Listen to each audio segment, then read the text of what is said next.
انشاءاللہ دیکھیں جب ماں باپ نیک ہوتے تو بچہ بھی نیک بنتا ہے، اور ماں باپ بھی فلم دیکھنے والے ہوں تو بچہ بھی فلم ہی دیکھنے والا بنے گا، ماں باپ گانے سننے والے ہوں تو بچہ بھی گانا ہی سننے والا ہوگا۔ اس لیے آج کے دور میں ضرورت ہے، آج ہم نے دنیا کو اتنا فوکس کر دیا ہے، دنیا کی طرف ہمارا دل کا رجحان اس قدر بڑھتا جا رہا ہے کہ ہمیں اللہ اور اس کے رسول کے لیے وقت ہی نہیں رہ گیا۔ ہم سوچتے ہیں 11ویں کر لینا ہماری کامیابی کی ضمانت ہے، 11ویں کر لیے جنت میں جائیں گے، 12 دیگے بنا لی، 40 دیگے بنا لی، لاکھوں کروڑوں نیاز میں خرچ کر دیے، جنت میں جائیں گے۔ نہیں میرے عزیزو، جنت ملنا اتنا آسان نہیں ہے۔ اگر اتنا آسان ہوتا تو اللہ کے رسول نے عشرہ مبشرہ 10 صحابہ کرام ایسے ہیں جنہیں اللہ کے رسول نے ایک ہی محفل میں جنت کی بشارت دی تھی۔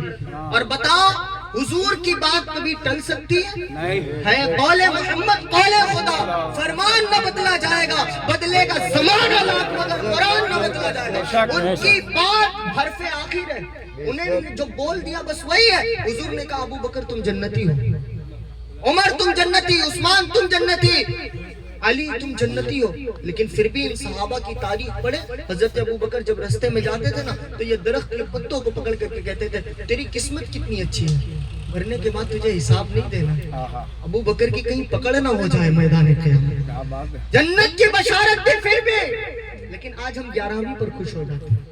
غوث پاک کا فرمان پڑھے، کبھی ہم مسلمان ہیں غوث پاک کے نام کی دیگے بناتے ہیں لیکن ان کا فرمان بھی سنیں۔ غوث پاک فرماتے بغداد کے منبر سے اعلان کرتے کہ اگر بے نمازی مر جائے، جو نماز نہیں پڑھتا ہے، اگر وہ مر جائے تو اسے میرے قبرستان میں بھی دفن مت کرنا، وہ میرا مرید نہیں ہے، وہ میرے سلسلے کا مرید نہیں ہے۔ غوث پاک بے نمازی سے اتنی نفرت کرتے ہیں تو ہم دیگے بنا کر کے کہاں سے غوث پاک کو راضی کر سکتے ہیں؟ آج ضرورت ہے اپنے بچوں کو بتاؤ صحابہ کی تاریخ۔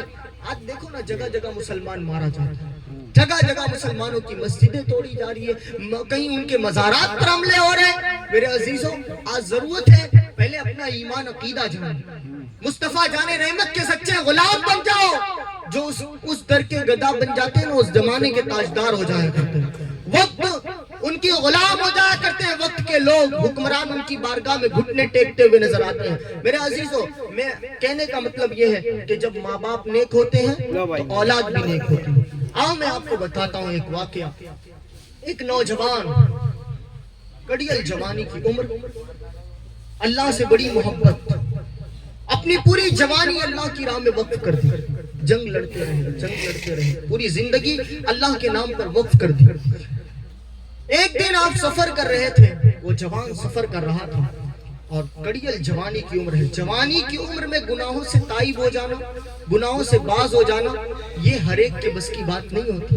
جوانی میں انسان جو ہے گناہوں کی طرف بڑھتا ہے، گناہوں کی طرف رجحان ہوتا ہے، لیکن جوانی میں جب جوان اللہ کی بارگاہ میں سچی توبہ کرتا ہے نا، اللہ کو سب سے زیادہ پسند جوان ہی کی توبہ ہے، جوان کی توبہ اللہ سب سے زیادہ پسند کرتا ہے۔ اور اللہ فرماتا ہے کہ جب کوئی جوان بندہ تہجد کے وقت اٹھتا ہے، فجر کی نماز میں اٹھتا ہے، اپنی پیشانی کو میری بارگاہ میں جھکاتا ہے تو اللہ اپنی شان کے مطابق فرشتوں سے مسکرا کر کے کہتا ہے او میرے فرشتوں دیکھو تو یہ بندہ مجھ سے کتنی محبت کرتا ہے کہ جوانی کی عمر میں بھی مجھ سے ڈرتا ہے اور میری بارگاہ میں آیا ہے، اے فرشتوں اس کے دل کی جو بھی مرادیں ہیں سب عطا کر دی جائیں۔ شان ہے، ہم اللہ کے تو بنے، ہم دنیا دار کے ہو گئے ہیں۔ اللہ فرماتے ہیں ہم شاعر اللہ کے قول کو یوں نقل کرتا ہے کہ ہم تو مائل بکرم ہیں، کوئی سائل ہی نہیں، راہ دکھلائیں کسے رہ روے منزلیں۔ وہ جوان تھا، جوانی کی عمر تھی،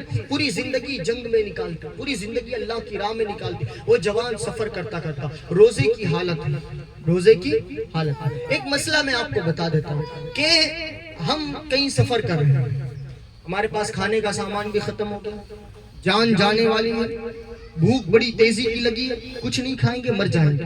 تو ایسے وقت میں آپ کسی بھی مفتی کسی بھی عالم سے پوچھنا مسئلہ کہ ہم سفر کر رہے ہیں بھائی، کوئی بھی چیز ہمارے لیے کھانے کے لیے مہیا نہیں ہے، سب ختم ہو گئی ہے اور دور دور تک کہیں کھانے پینے کا انتظام نہیں ہے، ہماری جان جانے والی ہے، ایسے وقت میں کیا کریں؟ ایک مردار جانور ہے جو مر چکا ہے، حالانکہ مردار جائز نہیں ہے، لیکن ایسے وقت میں کہا جاتا ہے کہ اس مردار کو کھا کر اپنی جان بچاؤ، لیکن جان بچانا فرض ہے، جان بچائی جائے۔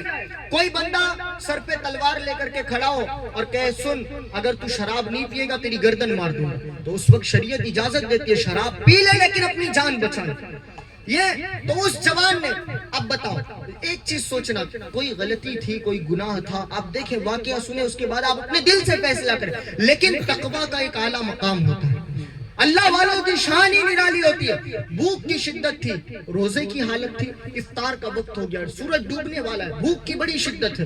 اب اچانک سے چلتے چلتے چلتے چلتے راستے میں ایک نہر ملی، نہر سمجھتے جہاں سے پانی بہتا ہے، نہر ملی، اور اس نہر میں ایک پھل بہتا ہوا آ رہا تھا، ایک پھل جسے ہم اور آپ اگر گجراتی زبان میں کہیں سفرجن، اور اگر یوں کہیں تو سیب، ٹھیک ہے، انگلش میں کہتے ہیں ایپل، ہے نا، عربی میں کہے تو تفاح، یا اس طریقے سے سیب بہتا ہوا آ رہا تھا۔